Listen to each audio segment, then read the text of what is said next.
Welcome to BW Money World. The objective of today's discussion is to throw some light on what's happening around us in the fixed income space, which is debt mutual funds.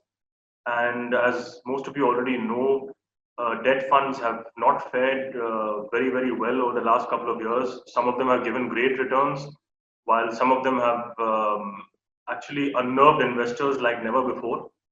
We've seen a slew of rating downgrades, defaults hitting the market since the entire ILFS saga kicked off. And I think it's safe to say that over the last couple of years, debt fund investors have seen things that they hadn't seen in their entire lifetimes. So this has obviously led to some degree of skepticism, risk aversion, and there has been some flight of capital from debt funds from the retail investor space over the last 2-3 months. So, and of course, just when things looked like they couldn't get any worse, COVID-19 hit, and that led to a liquidity crunch, and then that led to a shutdown of 6 funds. Some of them were vintage funds that further dented investor confidence in the fixed income space. So I think a lot of investors right now would like to understand: A, is it safe to step back into the debt fund waters at this point? Especially considering that, unlike equity investors, debt investors are not essentially high risk takers. These are people who are switching from FDs, or basically retired people looking to generate some sort of capital or income from their portfolios. So we would like to gain an understanding from today's discussion on whether it is safe to get back in. What are the categories to be looking at? What's the outlook now for the fixed income space? And joining me today, we have Pankaj Pathak, who's fund manager fixed income from Quantum Mutual Fund. And thank you so much for joining us today, Pankaj. Thank you for having me. Yeah. So let's dive right in, Pankaj, and address some of the key questions which are there around today. What is the present situation in terms of liquidity and sentiment, especially when you go back to March this year, which is hardly 3 months back? Someone told me that they tried to place several orders in the debt market and couldn't find a single buyer. And that's a terrible scenario, of course, because we all understand that financial markets are ultimately the backbone of the entire economy. So, in terms of liquidity and sentiment, where are we today vis-a-vis March, when there was a complete dry up of liquidity, which led to a crisis, which led to some funds unraveling? Are we in a better situation today, 3 months later? Can you throw some numbers at us as well? So, as of now, for the debt market, it's kind of tale of two cities. So, at one segment, you have all the exuberance, especially in the government bonds and all the good quality corporate bonds. So, PSUs and other AAAs, and few selected names where investors have some confidence on the brand or the company. There we have huge inflows in the last 2 months, and banks have also been buyer in that category due to their liquidity on their balance sheet. So as of now, if you see liquidity in the banking system, that is hovering around 6 lakh crore in that range, and most of the banks are kind of reluctant to lend, and this money is flowing into good quality corporate bonds and government bonds. Right. But on the other hand, as you mentioned about the liquidity crisis, what has hit the market in March, the lower rated corporate debt, there we still see the pain, and that segment is still struggling to find liquidity in the market. So it's still in kind of freeze as of now, and means it kind of justified given the hit investors have faced in the last 2 years. So there is a huge divergence between these two categories. So there is a flight for safety as of now, what maybe we can call that, where investors are now looking for slightly safer kind of debt instruments rather than hunting for higher yield into lower rated corporate debt. So just picking up on your last remark, that of course you're right. So there's been a lot of inflows into AAAs and GSECs. and also at the shorter end of the yield curve, from what I understand, we've seen a lot of buying interest.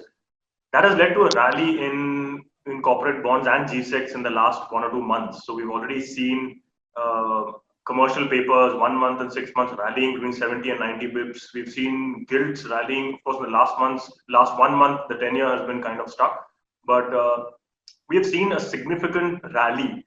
And my concern here for investors is typically we have investors acting as return chasers and coming in at the end or towards the end of a rally in any particular asset class.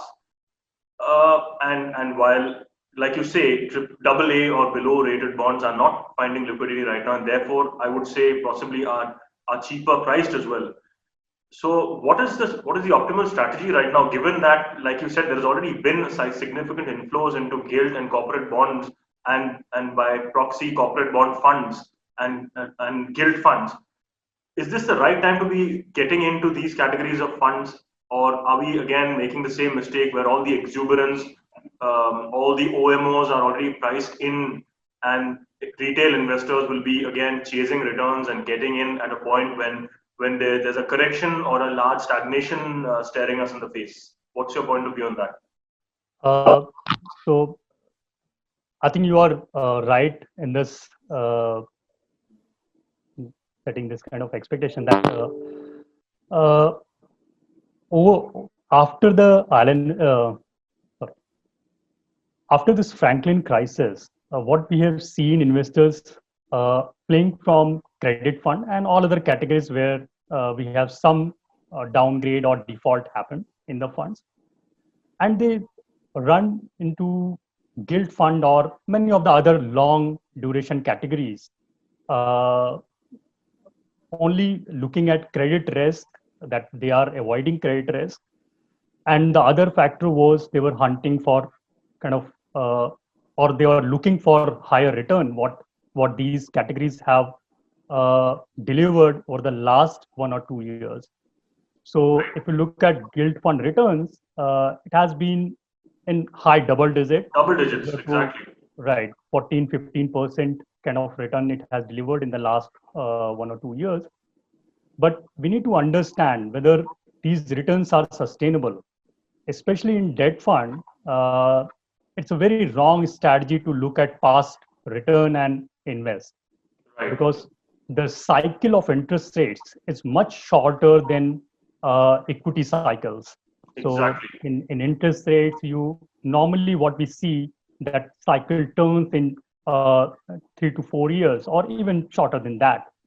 So we had a huge rally in the bond market. Interest rates fell sharply in the last 2 years, since September 2018 to be precise, when IL&FS hit. Since then, we have seen a huge rally in the long duration funds, gilt funds. But now we are dealing with huge uncertainty that if you look at all the economic variables, we don't know how that will move in coming 2 quarters. So everything is hanging on how we tackle this virus situation. Sorry, I'm going to just interrupt you for a moment there. I'll bring you right back to what you're saying. So you're saying that, I mean, is it your hypothesis that the worst is still not behind? I mean, obviously it's not behind us. We're still to feel the full impact of COVID-19 on balance sheets and P&Ls and results. Do you feel that there is a chance of the credit crisis escalating significantly over the next 6 to 9 months, which means more defaults, more downgrades? Do you feel this is going to be limited to double A's and below, or do you see this seeping into triple A's as well, which have decent interest coverage ratios, but it's not going to last them forever? It would be very useful if you could tell us, I mean, on that note, I mean, what do you think about the unraveling credit crisis at the moment? Is it going to pick up pace? Of course, it's very difficult to predict the depth and the breadth of the whole crisis at the moment, but is it just the beginning, or I mean, what do you think? So the credit crisis, we have been dealing with this crisis for the last 2 years, and this virus situation, COVID-19, has actually made it worse. In this crisis and with the lockdown, almost all the balance sheet, be it household, corporates, or government, everybody faced a huge hit, right? Yes. So there's the income loss for individuals. They lost their income and salaries, and uh, for corporates were closed for almost 2 months, and many of the corporates are still dealing with this on and off lockdowns. And even for the government, they lost a big chunk of tax revenues. But only government can actually leverage out, so all eyes are on government to bail out. But now understanding this crisis, this is kind of unprecedented what we have seen till now, and uh, we cannot be confidently saying that the larger companies are safer as of now, because when we look at the cash buffers or for how long they can sustain, many of the even larger companies may not be able to ride through. So the pain is higher in a smaller segment, but it can create a spiral anytime. So I do see a lot of pain in the credit market in coming few quarters or years. Uh, there will be a lot of measures or support will be required from authorities, from the RBI, from the government, uh, just to make this ride slightly smoother rather than making it more bumpy. Isn't that So a vicious cycle, Pankaj, where the government has to then, I mean, you mentioned in your note that that the expected borrowing for central and state governments for this fiscal is going to rise from 13 trillion to 23 trillion. That's not an insignificant increase. So that puts pressure on the government's balance sheet as well. Then there's, like you said, there's a chance of a rating downgrade, a sovereign rating downgrade to non-investment grade. So then my question then is, corporate bonds have already rallied. So a lot of the good stuff is priced in. There is a credit risk even in AAAs, as you were saying, because we can't really be sure of the extent of the damage, and the damage itself is going to play out maybe over the next 2 to 3 quarters, like you rightly said. Gilts have already rallied. AAAs are facing a liquidity crunch. So what does one do? so the idea at this point in the fixed income investment is to play safe. Just look for safety. Don't go for it and wait for the appropriate opportunity and then jump in. So at this point, gilt or the government bond segment, as you mentioned, that we have already seen a big jump in the borrowing from both center and state, and there could be more. So it's not over yet. Given the impact on the economy, more spending will be needed, and the revenue shortfall, even that can actually widen because we are still not done with the lockdown phase. Many part of the country are still in lockdown. So we expect these surprises to come in, you know, and so that will create a lot of uncertainty even in the government bond segment. It's better to avoid much of duration risk. Better Even to with the be 200 basis point yield gap, the gap between the 10-year repo and the the 10-year yield and the repo is at an all-time high, right? And there may be right. further rate cuts. So you still, I mean, you would still advise clients to be risk averse and avoid gilt, or maybe a tactical play of a 10-20% makes sense. So when we have avoided credit risk and come to duration or the other gilt categories, Yeah. let's understand there are two opposing forces creating kind of push-pull factor in the debt market. Okay. At one side we have RBI, which is extremely accommodative. They are they are in whatever it takes mode. So they'll cut rate and infuse liquidity. They have already done a lot. And just going by the last policy statement or their commentary, we find that they are still giving some weight to inflation in deriving their rate cut scope.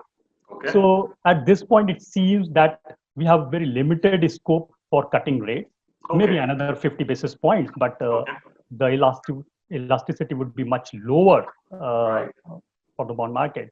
So that would be kind of negligible impact for the bond market. On the liquidity side, means now it's immaterial. We are already having 6 lakh crore plus of liquidity. If you continue to infuse more, that will not have any impact on the economy. Do you see credit offtake picking up at some point? As of now, it seems that for credit market, I think the problem is different. It's not liquidity problem. It's problem of risk aversion. Risk aversion, yes. So RBI cannot mitigate that risk. So there Exactly. we need more broader approach, maybe from government. They have announced some, so that 3 lakh crore MSME package, or the NBFC credit guarantee scheme. All those things are moving that direction, but it seems they're not dealing with the or tackling the scope of the problem. So that the problem is much bigger than the amount they have announced, and more would be needed. But coming back to the on the gilt category, is that the RBI is accommodative, but on the other hand, government is raising a lot more money from the bond market than they used to. Yes. And we are not done with the announcement. So what we know is that they are going to borrow 4.2 lakh crore extra in this fiscal year. So instead of 7.8 lakh crore, they will be borrowing 12 lakh crore, the central government. But my expectation is there will be much more than 12 lakh crore. So at some point, they will come up with more borrowing, and that can actually create negative sentiment for the longer duration bonds. So that supply will put a lot of pressure on gilt prices, what you're saying. Right. So especially the longer segment, the shorter segment, we have huge liquidity that will kind of give support to the shorter maturities or the shorter duration, because even banks, they'll be big buyer in short duration bonds. But the longer segment can actually face a real test when we see even a slight up move in bond yields. Correct. Which is something investors don't understand. I think interest rate risk is not very well understood. There's still this perception that gilt is risk-free simply because it's backed by the government. I think there's a pressing need for educating investors on how underlying interest rates affect longer maturity gilts. Right. That's a different matter altogether, of course. All right. So I think so. Pankaj, what you're saying is, despite the yield curve steepening, and despite shorter term bonds having rallied already to a large extent, it still makes sense to expose yourself to shorter term paper or funds investing in short term debt. See, we do not have option. So risk is much higher in longer duration funds, the gilt fund category, or any fund which is taking long duration as of now. So what I'm suggesting is that avoid any kind of credit risk and avoid any kind of interest rate risk at this point. Just wait. That eliminates the wider universe of investment options in debt, is what you're saying. See, in debt, you have to many times make these choices. Where you've got liquid and overnight. Look for safety. Yeah, maybe shorter duration, where that 3 to 5 year bond categories, but not beyond that. Beyond that. And it depends on everybody's risk appetite. So if anybody has a higher risk appetite and they want to bet on this interest rate cycle, maybe they can look at longer duration fund or the dynamic bond fund. I think that would be better choice if you want to bet on the interest rate cycle, because their fund managers have this flexibility to adjust the duration profile or the risk profile of the fund whenever things change. Right, but from my past experience, dynamic bond funds and most fund managers have not been very adept at predicting these cycles. I mean, anyway, that's probably a topic of a separate discussion, but nevertheless, so see, that brings me to my concluding question to you, Pankaj, which is the main question on many investors' minds right now. And I speak from experience, and anecdotal evidence says that there are a lot of retail investors who are questioning at this point whether that incremental 2-3% return from debt funds is really worth all the unprecedented risks, because at least equity risks are understood. In the last 1 or 2 years, a lot of these non-understood risks, I mean, even within the financial services fraternity, there are people who, I dare say, didn't understand the full extent of risks in many debt fund categories, which is evidenced from many ultra short funds and all, which took severe credit hits, which probably expose themselves beyond the bounds of what would constitute the right investment given the duration that investors get in. I mean, is there a logic at all for investors not to go for FDs at a 5.5% and to chase a shorter term liquid overnight kind of fund return, which would also be maybe 5.5%, but with additional risks, which many people don't understand and which many people have become skeptical of. That's the question on many, especially retail investors' minds right now. And if Right. you could conclude by giving advice on that and also give us a bit of a cheat sheet for investing into debt funds at this point, which means, okay, put so much here, so much there, X, Y, Z. These are the categories you got to focus on. That would be really, really helpful for everyone. So, if you've been following Quantum for slightly longer period, we have been advising investors to avoid credit risk in their debt fund exposure. And it's even before IL&FS happened. So, Okay. for the last many years, we have been saying that avoid any kind of credit risk in the debt fund. And for the simple reason, there's no liquidity in that market. If you look at the size of credit funds, that has actually ballooned after demonetization. But Right. there's no secondary market where you can get liquidity. So maybe the size was not warranted, but they got inflows and got deployed. But now, having said that, there is a role or a benefit of having exposure into debt funds. See, there are a lot of conventional fixed income products, right? So you have FDs, you have endowment funds or PF pension, everything. These are primarily fixed income in nature. But Yes. all the categories had its advantages and disadvantages. Correct. And the one big advantage what debt funds offer is the tax benefit, and here you have this indexation benefit if you redeem after 3 years with Right. 20% capital gain tax. Yes. You don't need to do that accrual based tax filing, right? Correct. So that's a big advantage for many investors. It do offer a good liquidity. You can withdraw money whenever it needed, but everything depends on the portfolio quality. So what experiences you have mentioned for investors who lost money in the debt fund, uh, maybe they missed the first filter. So look at the portfolio quality, and then decide which fund you want to invest into. Right. So the idea behind debt fund investment is that you should look for safety and liquidity first, and then and for a return. So, and you have enough options. So Return of capital before return on capital. right. So return of capital is more important than return on capital. Correct. And I'm sure you can find many funds where you get this. Right. So your cheat sheet, Pankaj, just in your concluding remarks, I got 100 rupees. I want to get into debt funds right now. What categories and what percent? So one thing that for liquidity, you need to have some liquidity. So that money should go into liquid fund or overnight fund or ultra short term fund. But even in these categories, just don't go by the riskometer. Look at the actual portfolio quality. Look at the portfolio, yes. It could be tedious task, but you have to go by that. And Absolutely. remember, in liquid fund, we do not have flexibility to take interest rate risk to generate higher return, to generate alpha. Right. The only way to generate higher return is to take higher credit risk.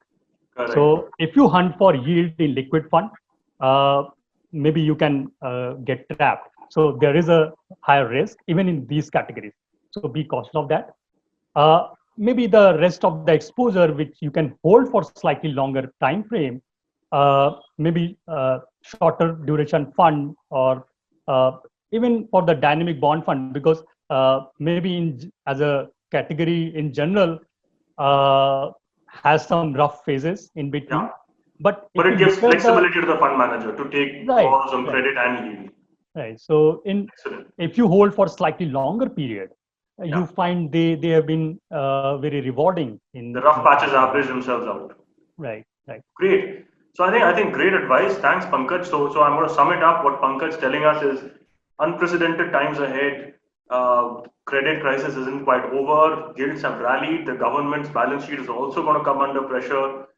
In such a scenario, your options are limited. Avoid credit risk. Avoid duration risk. This is the time to play safe. This is the time to wait and watch. And then when opportunities arise, then get back in. Debt fund investors shouldn't lose heart. There is still a scope of earning significant spreads over FDs, especially when you consider post-tax returns. It's just that you've got to play it right at this time and stay safe. Right, Pankaj? Yes, yes. Thank you. Thank you so much. Thanks a lot for joining us, and we wish you all the best. Thank you. Thank you.